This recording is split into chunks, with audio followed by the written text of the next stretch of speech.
Yo, what is cracking, everyone? This is your man, Politikdaking, and this is going to be my raw take on the Carmelo Anthony and I forgot what the guy's first name was, but Metcalf situation. If you guys probably already know, and I don't want to go in detail about what happened. Pretty much, there were two kids, and one went to the other and said, "Hey, you got to move. You got to get out the way." And the other kid was like, "I'm not moving out the way. I'm not getting out the way. I don't have to." And the other kid tried to make him move and make him get out the way. He actually reached for his stuff. This is what his father said, the Metcalf, um, Mr. Metcalf, said. And he grabbed his stuff. The kid pulled out a knife, stabbed him, and then the kid died.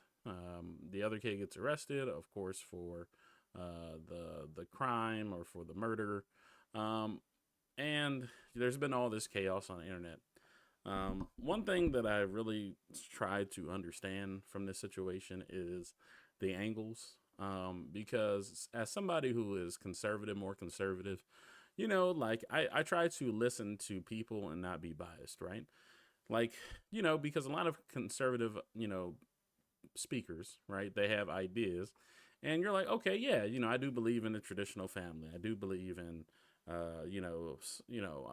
heterosexual, relationships. I do believe in God. I do believe, that you shouldn't abort your babies. All of these other things, but then when things like this happen, what ends up happening with some of these guys that they go from pretty much saying, oh, well, these are just good qualities for all people, to black people are just violent and they commit all these crimes and they're just bad people and all this other stuff. And they forget about the long history of racism, of discrimination, of lynchings, burning down towns. Like, they're just the peaceful people and they're just unbiased. And that, they didn't have racist parents or grandparents teaching them or discriminating or any of that. And it's just like it's sort of appalling at times, because it's just like, you know everything that conservatives are goes out the window, right? Like, you should have the right to bear arms. You should have the right to protect yourself if somebody's being violent with you or breaking into your home. And when we look at this situation with these two kids, I'm pretty sure they didn't know the laws when it comes to protecting yourself. Like, they weren't knowledgeable about the laws because they weren't trying to go into this situation to have a confrontation. It just sort of happened out the blue, and whatever happened, happened, right? So I've been getting really frustrated with conservative speakers lately, because, like, okay, no matter what side you're on, right? Like, if I'm on the side of Carmelo Anthony, and my son had did this thing, of course I'm gonna want to raise funds for him. Of course I'm gonna want him to have the best legal defense. Of course, if I have to move out of my area because there's racist death threats and stuff like that, that's what I'm going to do, right? And on the other side of, Metcalf, it's just like, yeah, well, my son has been lost or whatever, and maybe he shouldn't have, approached the kid or whatever, because the kid wasn't posing a threat, right? It's not like he was walking around, waving a knife and trying to poke people. He was just sitting at a place, and it's just like, and then again, from what I understand, the dad's a Christian, so why wouldn't he say, "Oh, okay, you're fine, man. Hey, sit with us, man. We're all the same, right? Like, we're all God's people, right? Like, none of that angle is being told." And so it's really frustrating me with conservative commentators, especially because they just want to blame this kid Carmelo and just treat him like he's just a horrible person. And I don't believe that's the case. I feel like there's been a lot of hypocrisy on conservative circles, and this is where they lose their black audience, right? Because regardless of whether we believe in God or we're against abortion or all these other things, we're still black and we still care about our people, and we still don't want our sons receiving injustice in the courts, which is a historical thing, and we still don't want our sons to have to not be scared to defend themselves because it's a white boy. We're talking about equality. If somebody runs up on me and tells me to move and they don't have any right to, right? I'm going to tell them, hey, man, if you want me to move, go get a security guard, go get a police officer, go get a teacher or somebody that has the authority to tell me to move. You don't have the authority to tell me to move, so I'm not moving.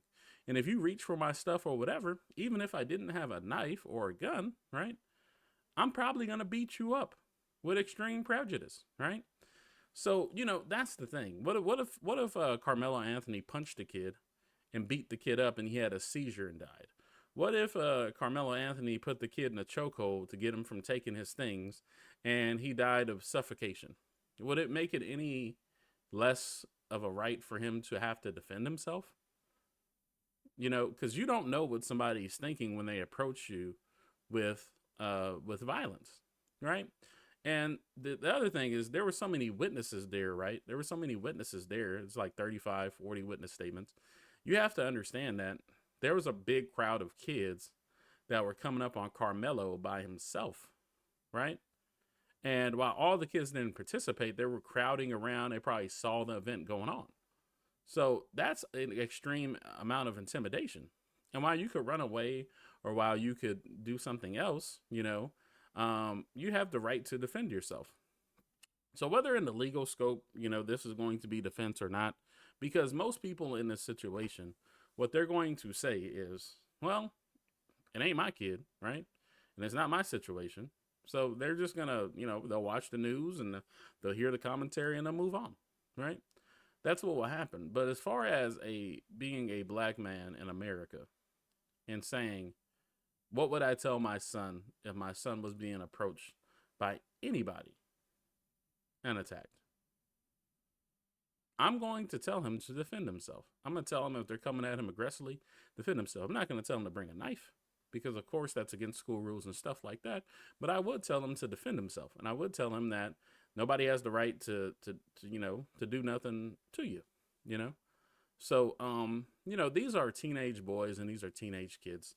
And the I'm starting to lose faith in these conservative commentators because I feel like they've been, empowered because Trump is in office. And again, I love the fact that Trump is in office and that, they hold the majority. But a lot of these guys are inwardly racist. And I'm just going to call them out. The Hodge twins, Matt Welch, others. The only one that I saw that was fairly balanced was the Tim guy. Because he's approaching it as a true conservative of saying you have the right to defend yourself, right?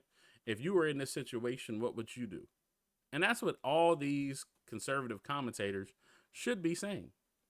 But they're not saying that. Megyn Kelly, all these people, they're inwardly racist. They inwardly blame black people for violence and all this other stuff. When if you wanted black people in this country to be nonviolent, why didn't your ancestors and the people that enforced Jim Crow and discrimination, kept us from voting, kept us from reading, kept us from going to schools, why didn't you, after the Civil War, fully integrate us into society and make sure that we had the same opportunities as everybody else? You know why? Because inwardly, they're racist. That's why. Inwardly, they're racist.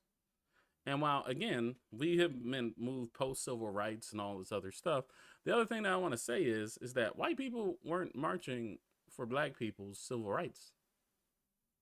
White people had all the power. Since the Civil War ended, they could have created a civil rights bill.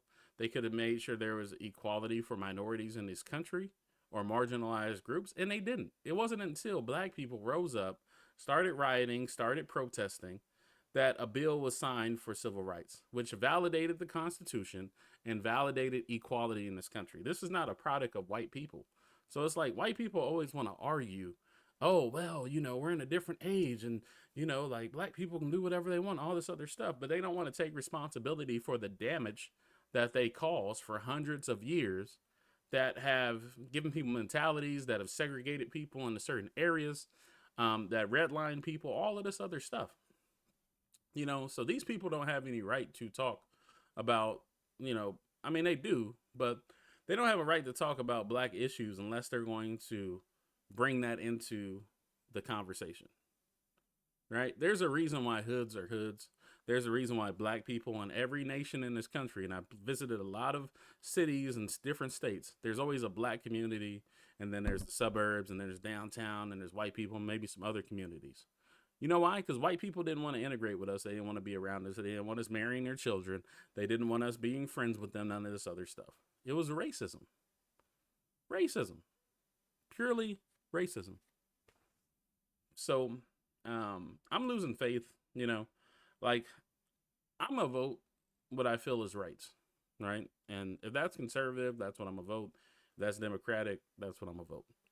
But at the end of the day, what we do have on the right is we do have extremists. We do have people that are closeted racist. We have even, I don't want to say it, but like Uncle Toms and Coons and people that are just selling out for white people. I believe in equality.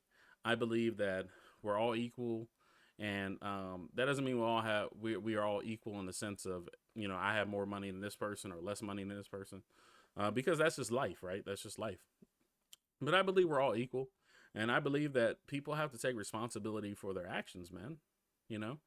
And America needs to take responsibility for what they've done to black people in this nation, in this country, instead of always making excuses for, or trying to blame black people for what they have been through and how things have turned out. There are a lot of different reasons why black people have turned out the way that they are. And some of most, I would say 50% of it, probably a little bit more, is black people's fault. But there is a percentage in there that comes from Americans' injustice, American racism, from the Caucasian community. And, it's like you can't like separate that from today's issues, just like as much as you can't separate the Constitution for shaping American society. We don't burn the Constitution because oh, it's in the past. No, the Constitution is very much part of American society. So you can't burn the past of discrimination against black people and say that it doesn't have anything to do with the present. So anyway, guys, that's my opinion. Overall, I feel like there's a lot of hypocrisy. A lot of these people who would tell people to stand their ground or to defend themselves or whatever, now they're trying to flip the script of, oh well, he had a knife, and that doesn't mean you stab somebody and all this other stuff. Well, to me, it's not about the knife. It's about if somebody approached me aggressively, in a wild pack, in a wild group, while I was not doing anything wrong, like most likely I'm probably not going to stand my ground. I'm just going to leave, right? But if I did find myself in that situation, I'm just like, look, you can't tell me to move, and I'm just going to stay here, and if you touch me, then it's on.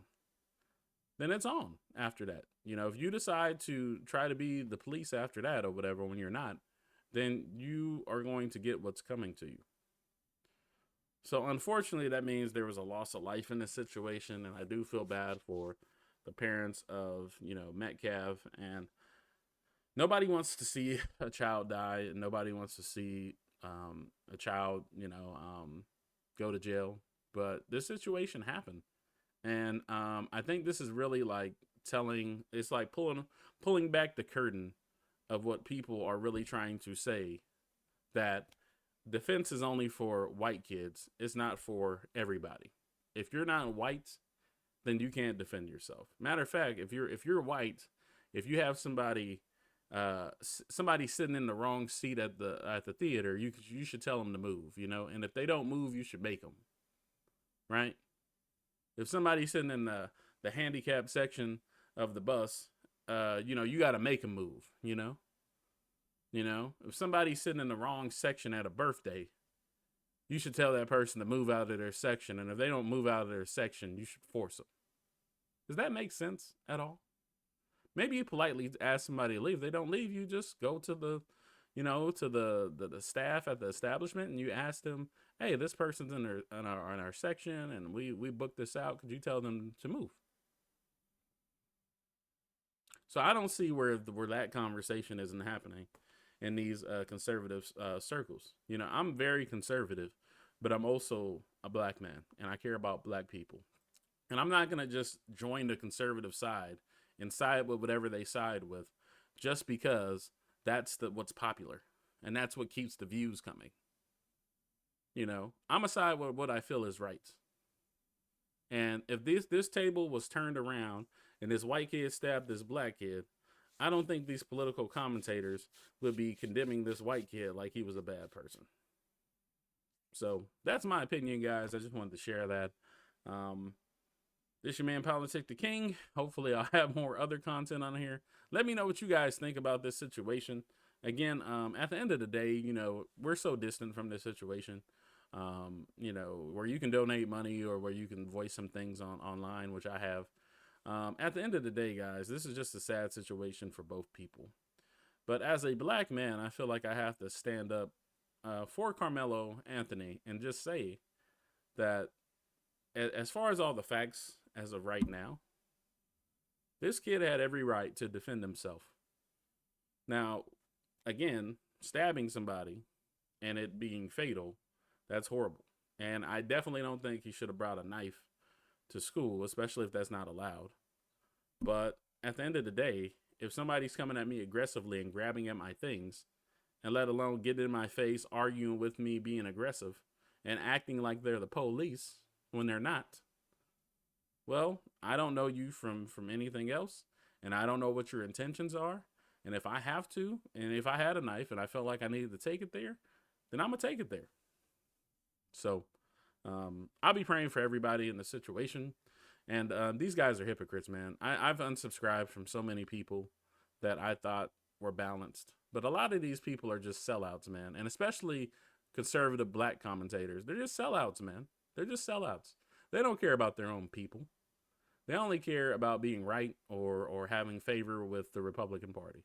They don't care what's actually right. They claim to be Christians. They're not actually, you know, believers. They might be believers, but again, they're biased.